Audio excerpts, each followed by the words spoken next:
মিনা অবশেষে ডাক্তার মাহিরকে দেখতে চলে এলো। মিনাকে দেখে সবাই হা হয়ে গেল।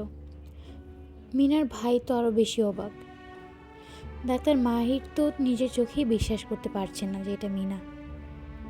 তো মিনা একটু আনইজি ফিল করছিল সবাইকে দেখে। ও কোনো কথাই বলতে পারছিল না। ডাক্তার মাহির ভাবছিল এটা কি মিনা নাকি মিনার ভূত। এগুলো চিন্তা করে তার শরীরটা আরও বেশি খারাপ হচ্ছিল। তো মিনা কি বলবে বুঝে উঠতে পারছিল না। সে খুব একটা অপ্রস্তুত পরিস্থিতিতে পড়ে গিয়েছে। মিনার ভাই বলছিল, তুই এখানে কি করছিস? তোর না আজকে বাসর? তো ওই রুমে সাগরের সাথে থাকার কথা। তো সাগর এসে সব কিছুই স্পষ্ট করে দিল। তো সাগরকে দেখে তার আরও বেশি আশ্চর্যান্বিত হলো।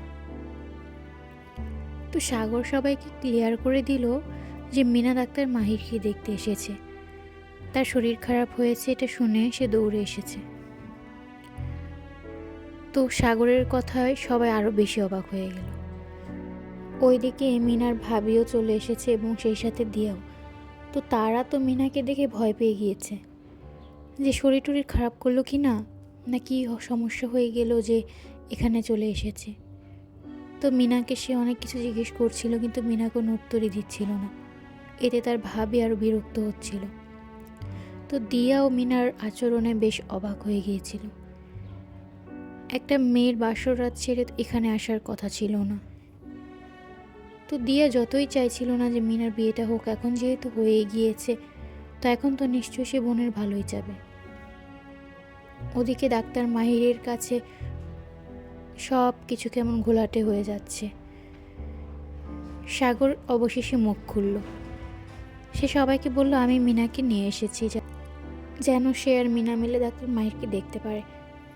তো মিনার ভাবি এতে খুব রাগান্বিত হয়ে গেল। বলল, কি ব্যাপার মিনা, এটা তো ঠিক হলো না। তোমার তো অন্তত সাগরকে বোঝানো উচিত ছিল। তো এগুলো বলার পর সাগর বলল সবাইকে এই রুম থেকে চলে যেতে। সে আর মিনা মিলে একটু ডাক্তার মাহিরের সাথে কথা বলবে। তো যেহেতু সাগরই বলেছে যেতে, যেহেতু মিনার হাজব্যান্ডই এখানে উপস্থিত আছে, সেই জন্য আর কেউ জোরাজুরি করলো না। সবাই যে যার রুমে চলে গেল এবং সাগর মিনাকে বোঝাতে লাগলো অনেক কিছুই।